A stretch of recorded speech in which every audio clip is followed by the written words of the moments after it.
Dr. This is Dr. Christine Ombaka, who is a woman rep from Siaya County. Do you feel that the government has done enough to secure the safety of domestic workers, especially in the Gulf? We have Wanja here, we have the statistics from Haki Africa, and we've said one person is more than enough. Yes. Thank you very much, first of all, for giving me the opportunity to be here and express my views. Excuse me. I really think the government has not done anything.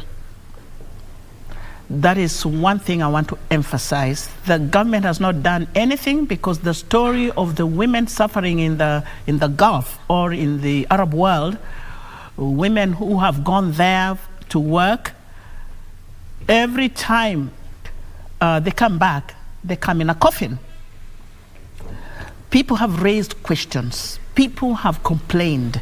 The government is quiet, nobody is responding, nobody is answering anything, and I feel the government is doing nothing.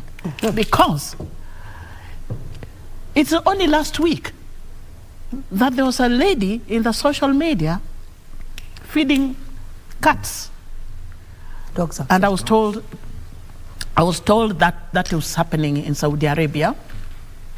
The details I cannot tell right now. But if that is the case, then it's a recent one. It is not long ago, it is just the other month, when another lady was brought back after she had pleaded through the social media. Her parents made so much noise, then she was brought back. But she was thin, she had lost so much weight. There are many, many cases. If the government was taking action, by now, everything would have stopped. Now, Dr. from where you sit as a parliamentarian, as a woman rep, you sit there. You are in the right place to, if change, yes, the tide when it comes to legislation. Is this something, is the time right now to have a law or a policy put in place? Definitely. Tailor-made to suit domestic workers, especially in the Gulf? Yes, because that's where most violence comes from. I know violence is all over the world, but the one that is more prominent is from the Gulf. Why the Gulf? Why the Arab world? Why not America? Why not any other country?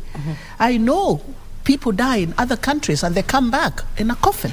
I know people are challenged whenever they leave their country to go and work in another country. There are challenges, there are difficulties, there's racial discrimination, there is all sorts of violence in different ways, but not all of them end up killing. The manner in which we see our girls come back home, completely tortured, either they're in coffins or they're tortured, they're miserable, they're never happy. When one leave the country to go and work in another country, one expects that you're going to get a good job, you're going to have a little bit more money than what you get in Kenya, you are going to support your family back home, but instead, families in Kenya are the ones helping their daughters in Saudi Arabia. Clearly there's a problem. Now,